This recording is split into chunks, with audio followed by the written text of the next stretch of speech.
So this first example here is a riff that I wanted to build so I could work on convergence of techniques that I've been working on. The first of those techniques was a sequence of fourths through a G major 7 arpeggio.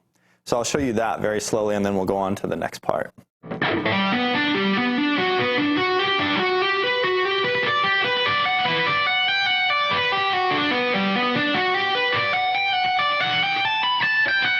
And then it proceeds to kind of turn itself around with a little bit of the G major scale, which is just...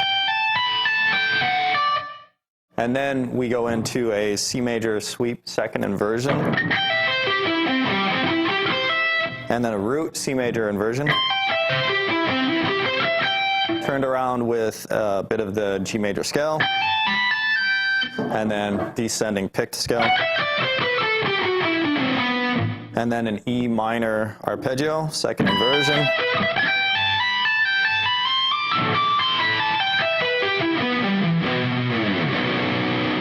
through 3 octaves down to the 7th string. So one of the questions that I get a lot is how to develop your right hand to do some of these multiple note techniques. And the first thing I'll tell people is just look at what you did with your left hand, because a lot of times, even now, you know, my right hand's still developing and still learning. If I have something that that I can't get right, I'll watch my left hand do it and try and imitate it with my right hand. So for simple things, you know, such as scales and stuff like that, I always run those with my left hand, and then I'll kind of see what's going on there, and then I'll run it with my right hand as well.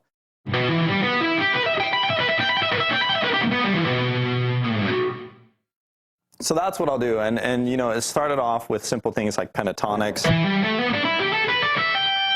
and then developed into, you know, more of your 3-note per string scales, and then the arpeggios and stuff, and now just for fun, I'll try and play some of the solos that I do with my right hand, but it's not quite there yet on its own. But so one of the things that enables me to do some of my right hand techniques is this pick clip that I developed and patented, and hopefully we'll be able to get it to anybody that might want it fairly soon.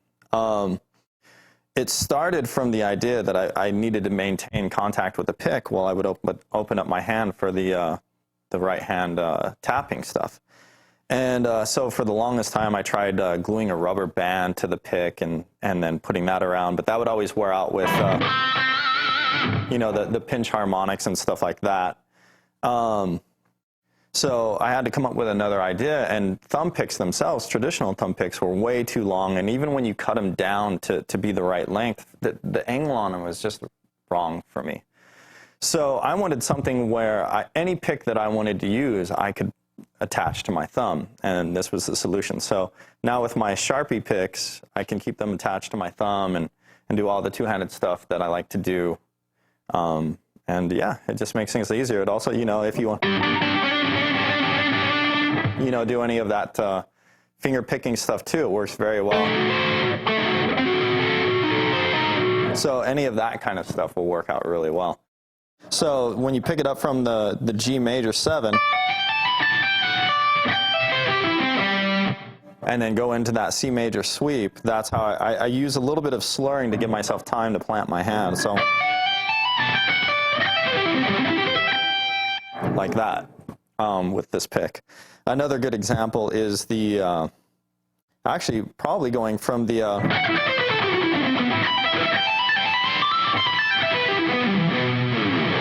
so you lead from a pick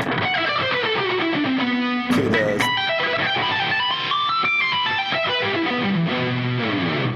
yeah. So again, it's just, so a lot of times it's about giving yourself a little bit of time to replace the hand, but it really doesn't require much. So my playing, you know, I wouldn't say it was totally inspired by the pick clip, but, you know, a couple of years ago, my playing was just throw everything you had at the guitar to try and make something happen. You know, I was all an arm picker, and it was just like, I noticed one day that the whole guitar is like vibrating when I'm trying to do this scale, you know, and I'm just like, that's way too much effort to be throwing at the instrument. So I worked really hard on adjusting my picking to more of a wrist-based, rotational-based kind of picking. And this this pick clip actually helps keep me in line. It helps keep my hand more relaxed in a stable position against the string. So as I play through it, I think, you know, a lot of people will think that it feels very differently when they first put it on, but if you give it a little time, you'll find that it actually will allow you to relax a little bit more against the strings.